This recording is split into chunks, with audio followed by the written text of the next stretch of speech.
Oxfam has been operating in Rwanda for the last 40 years or so, and the organization has decided that it will no longer be in Rwanda come 2025. The reason being simple enough: the country has made progress to the extent of no longer needing its services, and so they will be taken elsewhere to help those still struggling with the issues the NGO has fought to address for decades.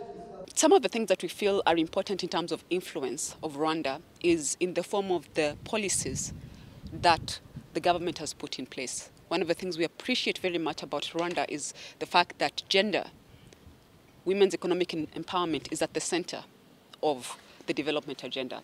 So we see the influence in the way that is reflected in the sustainable livelihoods work we do, and in that sense, we see a lot of connections between what the Rwandan government prioritizes, but also what we as an organization prioritize. Linked to this, as an example, is what we saw, especially during the time when His Excellency, the President Paul Kagame, was the chair of the African Union.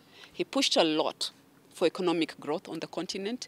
He pushed a lot for investment in critical sectors such as healthcare, such as social protection. And some of these things we are seeing and are saying, can we do better as a continent? So yes, Rwanda has a lot of opportunity to influence what is happening at the continental level. And in that sense, we continue to work with the people and the government of Rwanda. Rwandan government officials have commended the work the NGO has been doing in the country and stressed that its efforts have not been in vain. Icyambere nuko Oxfam itakoraga yonyine yafatanyaga n'imiryango itari ya leta ariko. First of all, it should be noted that Oxfam was not working alone because it was collaborating with a number of local NGOs like Kokof, Dohamik Adri and Duterimbere. They will continue to operate and are ready to keep going on their own, thanks in part to Oxfam's efforts.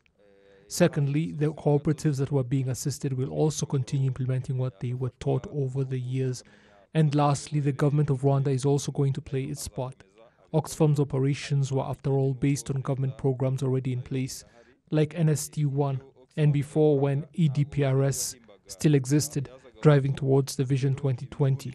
So the government of Rwanda will continue in Oxfam's footsteps, working with its development partners and local communities.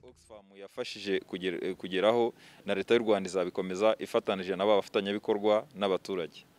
Oxfam will shut down its operations in phases, with 3 projects that are still ongoing and will end in 2025.